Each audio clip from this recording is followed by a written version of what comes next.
In diesem Video erkläre ich dir, was genau ein Schneiderballen oder auch Hallux Varus genannt ist, zeige dir Schritt für Schritt, wie du ihn tapen kannst und erkläre, welche Materialien du dafür benötigst.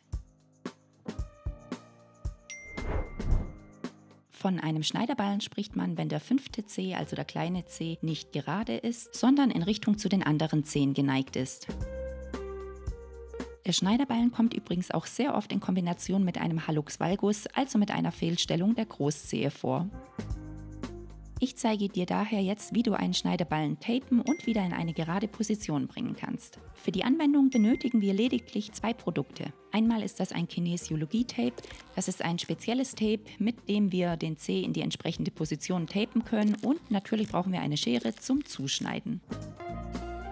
Das Tape sollte ca. 14 cm lang und 3 cm breit sein, einen 3 cm Einschnitt haben und abgerundete Ecken. Den Link zum Kinesiologie-Tape findest du übrigens unter diesem Video in der Videobeschreibung. Jetzt starten wir auch gleich mit der Anwendung. Hier haben wir jetzt das Tape, ganz wichtig mit den abgerundeten Ecken. Ich nehme jetzt einen Teil von der Folie und löse sie ab, vorne vom Einschnittbereich, und lege jetzt den eingeschnittenen Teil von vorne nach hinten um den kleinen Zeh. Ganz wichtig, das Ganze mache ich jetzt erstmal ohne Zug. Also so, als wenn ich ein Pflaster auf die Haut aufkleben würde. Jetzt nehme ich den anderen Teil vom Einschnitt, löse auch wieder die Folie und klebe das Tape jetzt von hinten nach vorne um den Zeh herum fest. Ganz wichtig ist auch hier wieder, dass ich keinen Zug anwende. Wichtig ist außerdem auch, dass ich die Klebeflächen des Tapes so wenig wie möglich mit den Fingern berühre, denn das kann die Klebewirkung sonst beeinträchtigen.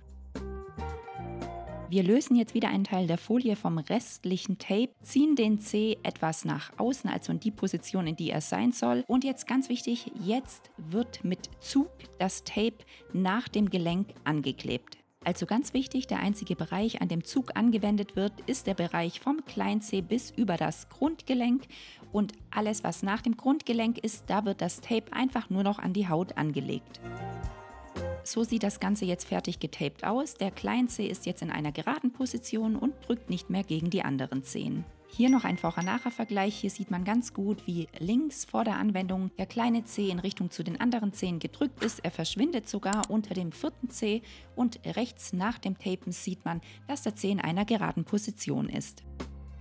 Zum Schluss kommen jetzt auch noch einige wichtige Hinweise zum Tapen. Das Tape selbst kann nach dem Anlegen mehrere Tage getragen werden, auch beim Duschen oder Sport. Die Haut sollte vor dem Anlegen trocken, sauber und fettfrei sein. Bei einer starken Behaarung sollte man die Behaarung vorher entfernen. Die abgerundeten Ecken vom Tape verhindern, dass das Tape sich schnell ablöst, und das aufgeklebte Tape sollte wirklich gut an die Haut angedrückt werden, um die Haftung zu verbessern. Zum Schluss noch, wenn man das Tape entfernen möchte, dann vorsichtig ablösen. Man kann zum Beispiel auch etwas Babyöl verwenden.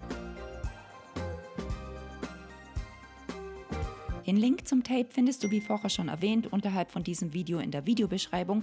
Ich hoffe natürlich, das Video hat dir gefallen. Wenn ja, dann freue ich mich über ein Abo, und wenn du Fragen hast, schreib sie bitte in die Kommentare, und wir sehen uns beim nächsten Mal. Bis dann!